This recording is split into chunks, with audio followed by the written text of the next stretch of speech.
This lesson will focus on the creation of SOLIDWORKS drawings. During the lesson we're going to examine some of the new features which SOLIDWORKS 2015 offers in the drawings area. To start,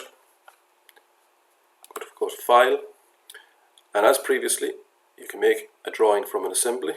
That option is there. In this case I'm going to go File, New, and I'm going to choose my template there, my DCG A3 landscape. As in previous versions of SOLIDWORKS, it will automatically load up any assembly or part that's open here, allowing me to select it here and start my drawings. New to SOLIDWORKS 2015, I can now use my view palette here, which I can extract my model and load my model. So up here at the top, I can click this menu down and it will offer me any parts or assemblies that are open. Alternatively, I can load an assembly or drawing from there.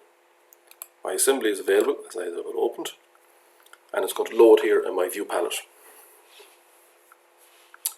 The view palette now offers a few extra options from previous versions of SOLIDWORKS. We now see that the isometric exploded is available, the current view is available,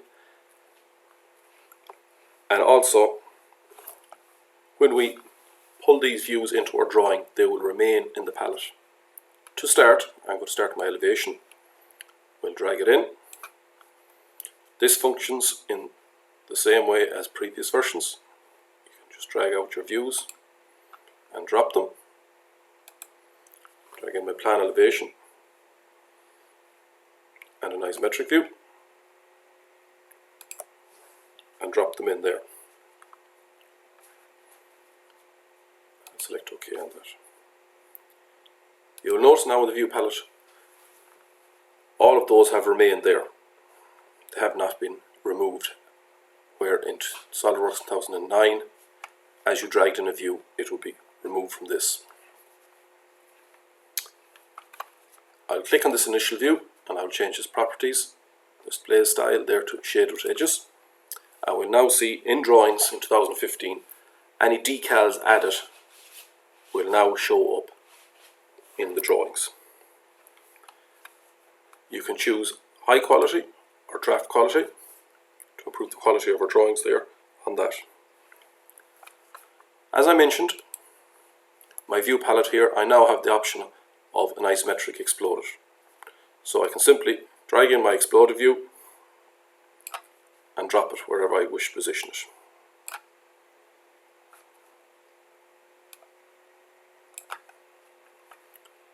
I can add my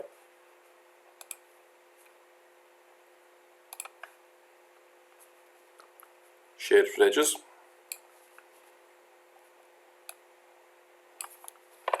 Like so. I can unexplode this by right clicking and show in unexploded state, or bring it back to its exploded state. That option's there. So by right clicking, those options are offered to me. There is also an improved section view tool in Drawings 2015. So I'll go to my section view. We'll see now I have a number of options for my cutting line. I can have a vertical line, I can have a horizontal line, an auxiliary line, or sort of a double line there cutting through it. So in this case I want a vertical line going through that. That's the first option. And I see my line. All I need now to choose is one point and it'll place that vertical line. So I choose midpoint on the top and click it. Now once I click the line, it will now offer me a few more options with my section line. I can have an arc offset, I can have a single offset, or a notched offset. I want to notch around something there. So these are new options in the section tool there, which make it useful there in displaying in drawings. I'm going to go to simple vertical line, select OK, and place my section like so. There have been improvements in dimensioning also. As we would have done in previous versions, we go to Annotations, Model Items, and insert from our source the entire model, import into all views our dimensions, which will import our modeling dimensions there. This will bring in a large amount of dimensions.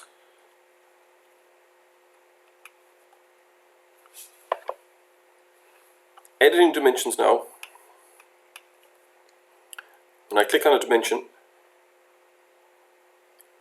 I can edit my dimension there by hovering over that little pop-up, and allow me change any aspect, center of the dimension, etc. there.